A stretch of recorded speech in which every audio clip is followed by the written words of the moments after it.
नमस्कार, मैं हूं हरिशंकर व्यास। सेंट्रल हॉल में आपका स्वागत है। किसने सोचा था कि 9 महीने पहले जिस भाजपा ने दिल्ली में 7 लोकसभा सीटें जीती थी, वह विधानसभा चुनाव में एक लोकसभा सीट के नीचे आने वाली 10 सीटें भी नहीं जीत पाएगी। दिल्ली में भाजपा की ऐतिहासिक हार हुई है।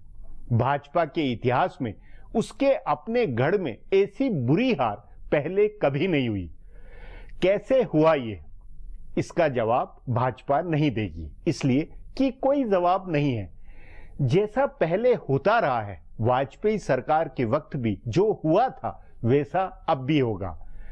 पिछली जीत के हवाले दलील बनेगी कि 4 प्रदेशों में जीत के बाद दिल्ली में हार गए तो क्या हुआ, आगे बिहार में जीतेंगे। सो संभव है कि दिल्ली की गड़बड़ियों से नरेंद्र मोदी और अमित शाह सबक नहीं ले। ये इसलिए भी मजबूर है क्योंकि अरुण जेटली ने दिल्ली में पार्टी को चुनाव लड़वाया था, किरण बेदी को लॉन्च किया था और मुगालता बनाए रखा कि भाजपा दिल्ली में जीत रही है।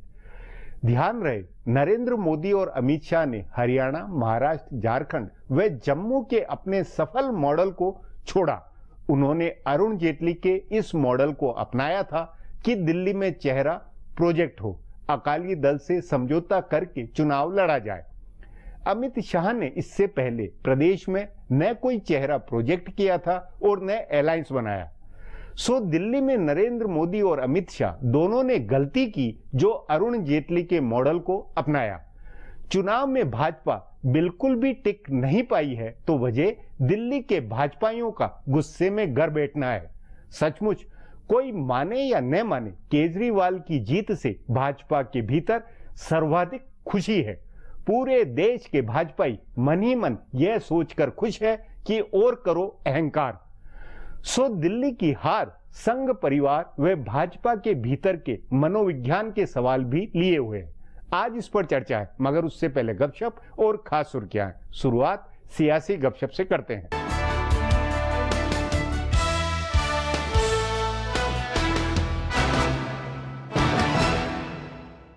अरविंद केजरीवाल ने ठीक कहा है कि इतने बड़े जनादेश से उनको डर भी लग रहा है। ये डर इसलिए है क्योंकि जिन मुद्दों पर पिछली बार उन्होंने दिल्ली की गद्दी छोड़ी थी वो अब भी जस के तस हैं। तभी सवाल है कि वो इन मुद्दों पर क्या करेंगे। आपके नेता इन मुद्दों को हैंडल करने की तैयारी में जुटे हैं। सबसे अहम और विवादित मुद्दा दिल्ली को पूर्ण राज्य का दर्जा दिलाने का है। भाजपा ने अपने विजन डॉक्यूमेंट में इस पर चुप्पी साधी थी। कांग्रेस और भाजपा दोनों दिल्ली को पूर्ण राज्य का दर्जा देने के पक्ष में नहीं है। असल में आजादी के बाद दिल्ली पूर्ण राज्य ही था। इसके पहले मुख्यमंत्री चौधरी ब्रह्म प्रकाश ने अपनी पार्टी कांग्रेस में अंदरूनी टकराव के बाद कहा था कि वो अपने विरोधी खेमे के नेताओं के जहाज दिल्ली में नहीं उतरने देंगे। उसी समय जनसंघ ने आंदोलन किया और कांग्रेस ने दिल्ली का पूर्ण राज्य का दर्जा खत्म किया। पूर्ण राज्य का दर्जा नहीं मिला तो केजरीवाल कम से कम पुलिस दिल्ली सरकार को देने की मांग करेंगे, लेकिन भाजपा की सरकार राष्ट्रीय राजधानी की पुलिस केजरीवाल के हाथ में नहीं देगी। जन लोकपाल और स्वराज का बिल जरूर केजरीवाल पास कराएंगे।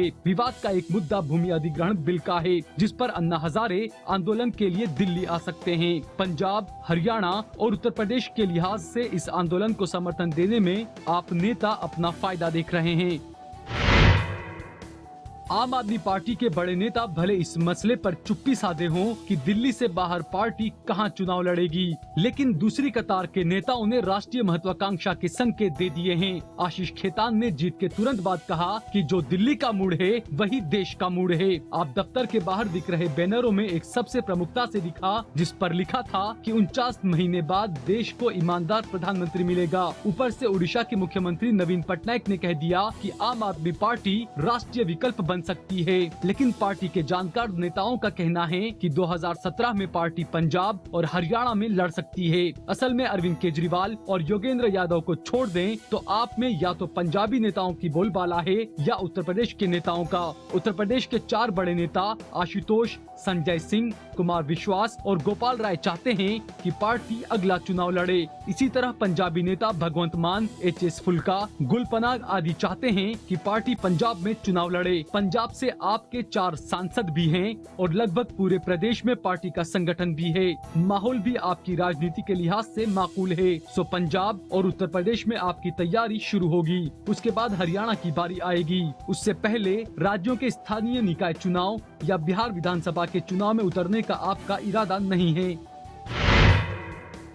दिल्ली में आम आदमी पार्टी की जबरदस्त जीत और भाजपा के सफाई का सबसे पहला असर संसद के कामकाज पर दिखेगा। 2 हफ्ते में संसद का बजट सत्र शुरू होने वाला है। ये सत्र 2 कारणों से अहम है। एक तो सरकार का ये पहला पूर्ण बजट होगा जिसमें आर्थिक सुधार के कई एजेंडे शामिल होने की संभावना है। दूसरा, इस सत्र में सरकार को आधा दर्जन से ज्यादा अध्यादेशों को कानून में तब्दील कराना है। इसमें कई बेहद विवादित बिल हैं। खासकर भूमि अधिग्रहण कानून में संशोधन के बिल पर पूरा विपक्ष सरकार के खिलाफ खड़ा होगा।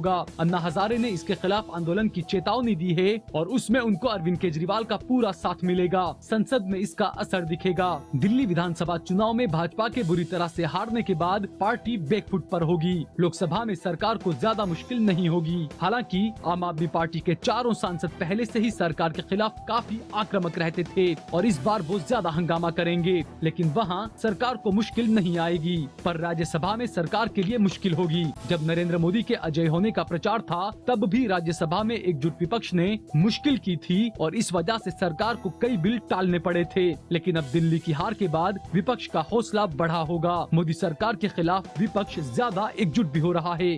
अब आज की सुर्खियां ये लीक से कुछ हटकर है और इनसे देश की दशा दिशा को बूझ सकेंगे।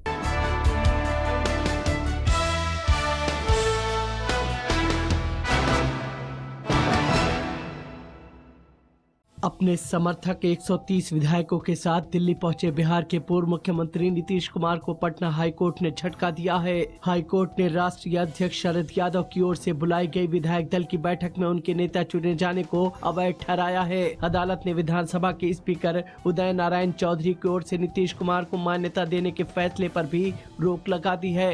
गौरतलब है कि पिछले हफ्ते जनता दल यू के राष्ट्रीय अध्यक्ष शरद यादव ने विधायक दल की बैठक बुलाई थी, जिसमें जेडीयू के 111 में से 97 विधायकों ने और 41 में से 37 पार्षदों ने हिस्सा लिया था। जदयू विधानमंडल दल ने एक राय से नीतीश को नेता चुना था। उसके बाद उन्होंने राज्यपाल से मिलकर सरकार बनाने का दावा पेश किया था। मुख्यमंत्री जीतन राम मांझी के एक समर्थक विधायक राजेश्वर राज ने नीतीश के चुनाव को चुनौती देते हुए हाईकोर्ट में याचिका दायर की थी। इस बीच दिल्ली में पार्टी अध्यक्ष शरद यादव ने कहा है कि वो अदालत के फैसले पर कुछ नहीं कहेंगे, लेकिन पार्टी के राष्ट्रीय अध्यक्ष के पास हर तरह के अधिकार हैं, जिसमें विधायक दल की बैठक बुलाना भी शामिल है। बिहार के राजनीतिक घटनाक्रम को लेकर जनता दल यू और बीजेपी ने एक दूसरे पर इल्जाम लगाए हैं। बीजेपी ने कहा है कि विधायकों को लेकर राष्ट्रपति के पास जाना नीतीश कुमार का नाटक है।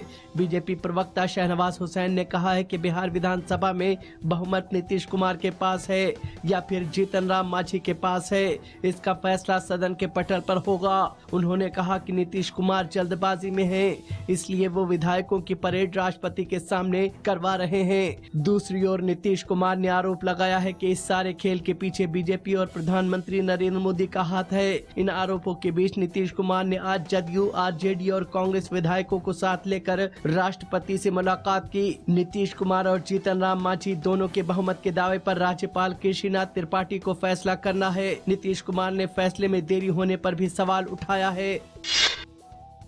भारतीय जनता पार्टी ने बाबूलाल मरांडी की पार्टी को एक बार फिर तोड़ दिया है। इस बार पार्टी के 6 विधायक जेवीएम छोड़कर बीजेपी में चले गए हैं। झारखंड विधानसभा से पहले भी बीजेपी ने मरांडी की पार्टी तोड़ी थी और उसके आधा दर्जन विधायकों को बीजेपी में शामिल करके उन्हें टिकट दिया गया था। मरांडी की पार्टी के 6 विधायकों ने बीजेपी में शामिल होने से एक दिन पहले मंगलवार को विधानसभा अध्यक्ष दिनेश उरांव को चिट्ठी लिखकर विधानसभा में बीजेपी के साथ बैठने की अनुमति मांगी थी। इन 6 विधायकों के बीजेपी में जाने से राज्य विधानसभा में बीजेपी को अपने दम पर पूर्ण बहुमत हासिल हो गया है। अब उसकी चुनाव पूर्व की सहयोगी आजसू पर निर्भरता खत्म हो गई है।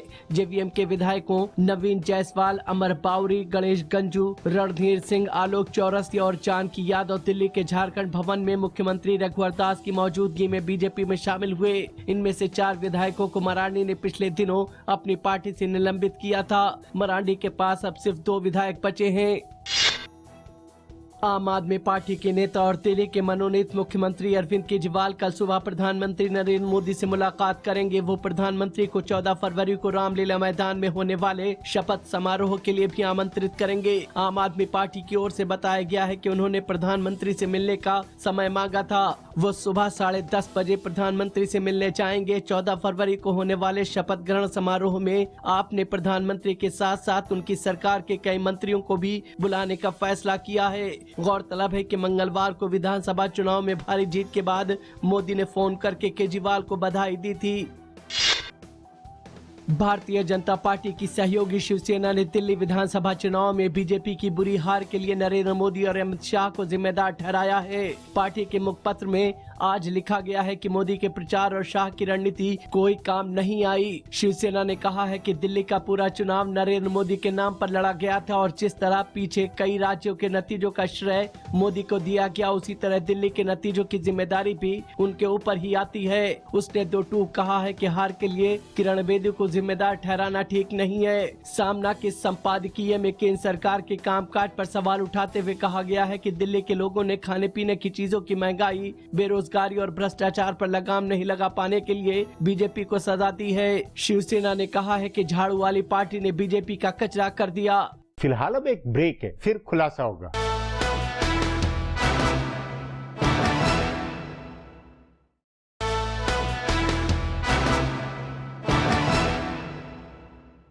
राजनीति में हार जीत चलती रहती है, लेकिन देश की सत्तारूढ़ पार्टी भाजपा को दिल्ली में हार से जो गहरे अंदरूनी घाव लगे हैं उनका भरना आसान नहीं होगा। सबसे पहले तो खुद प्रधानमंत्री नरेंद्र मोदी और पार्टी अध्यक्ष अमित शाह को सोचना होगा कि वे क्या करें और अपने को कैसे बदले। इस पर आगे चर्चा करें उससे पहले देखें मेरा ये खुलासा।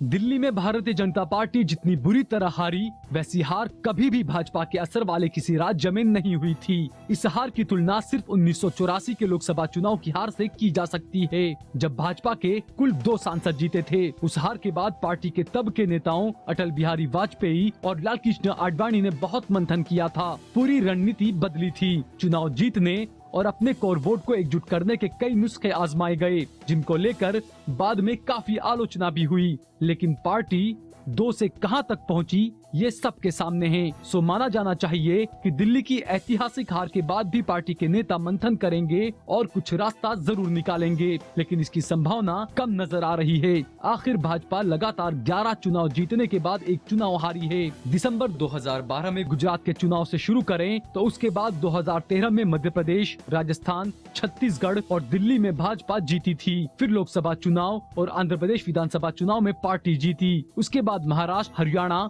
झारखंड और जम्मू कश्मीर में पार्टी ने जीत का परचम लहराया। इसीलिए कायदे से दिल्ली की हार को ज्यादा तवज्जो नहीं देनी चाहिए, लेकिन चूंकि दिल्ली को देश का प्रतिनिधि राज्य माना जाता है, इसीलिए इस चुनाव को भाजपा ने पूरी ताकत से लड़ा और अंत तक पहुंचते पहुंचते ये केंद्र सरकार के कामकाज पर जनमत संग्रह की तरह हो गया और उसके बाद पार्टी इतनी बुरी तरह से हारी कि हार का रिकॉर्ड बन गया। इसीलिए भाजपा के लिए इन नतीजों का महत्व बढ़ जाता है। भले दिल्ली छोटा सा राज्य है और 11 चुनाव जीतने के बाद भाजपा पहली बार हारी है, इसके बावजूद इन नतीजों पर गंभीरता से सोचना होगा और अपनी रणनीति बदलनी होगी। मुश्किल ये है कि दिल्ली के बाद बिहार में चुनाव होने हैं। जिस तरह भाजपा में दिल्ली पूरी तरह से अरुण जेटली के हवाले थी, वैसे ही बिहार भी पिछले 1.5 दशक से उन्हीं के हवाले रहा है।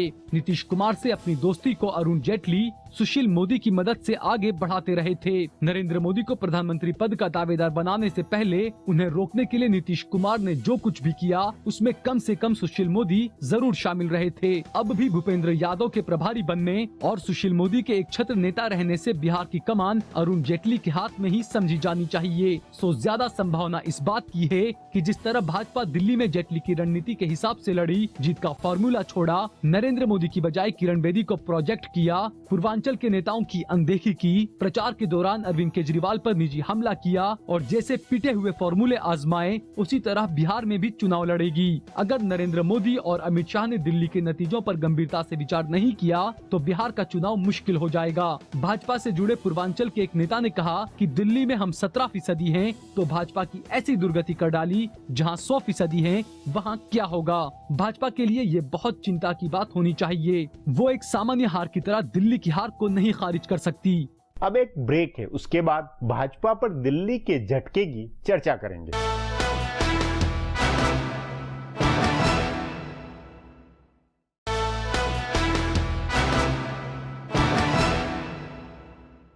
भाजपा अध्यक्ष अमित शाह खाटी राजनीतिज्ञ है, चुनावी प्रबंधों और जनता के मूड को भांपने के मास्टर है।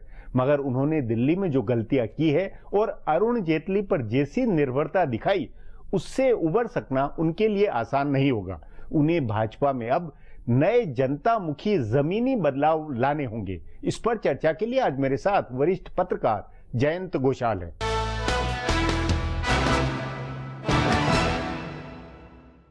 जयंत जी, दिल्ली में भाजपा की हार का भाजपा के अंदरूनी राजनीति में या भाजपा की अंदरूनी सेहत पर क्या मनोवैज्ञानिक असर हो रहा होगा? देखिए, भाजपा के जो दिल्ली के जो नेताएं हैं, मैं बहुत लोगों के साथ मिलकर आ रहा हूं, किसी को मैं नहीं देख रहा हूं कि दुखी है जी। और मुझे लगता है कि बीजेपी के जो दिल्ली का स्टेट लीडर है वो बहुत खुश है कि जैसे हम लोग बोले थे जी। वैसे ही हुआ जी। और उस समय आप हमारे बात सुने नहीं हैं और इसीलिए ये हुआ है।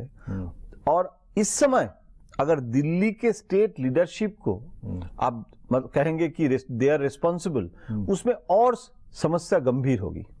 तो मुझे लगता है कि इस समय बीजेपी का जो मूड है वो मूड है कि हाईकमांड ने जो कभी नहीं करता है, कभी दिल्ली में चुनाव के पहले तो 3 बार चुनाव हो चुका है, हरियाणा में, महाराष्ट्र में, झारखंड में, कभी तो चीफ मिनिस्टर कैंडिडेट का जरूरत ही नहीं था। और मोदी जी के नाम पर अगर आप वोट करना चाहते हैं तो चीफ मिनिस्टर कैंडिडेट का छवि लाने का कोई जरूरत ही नहीं था। तो चीफ मिनिस्टर, प्राइम मिनिस्टर अगर दोनों को छवि सामने रखेंगे तो डाइल्यूशन तो हो गया ना।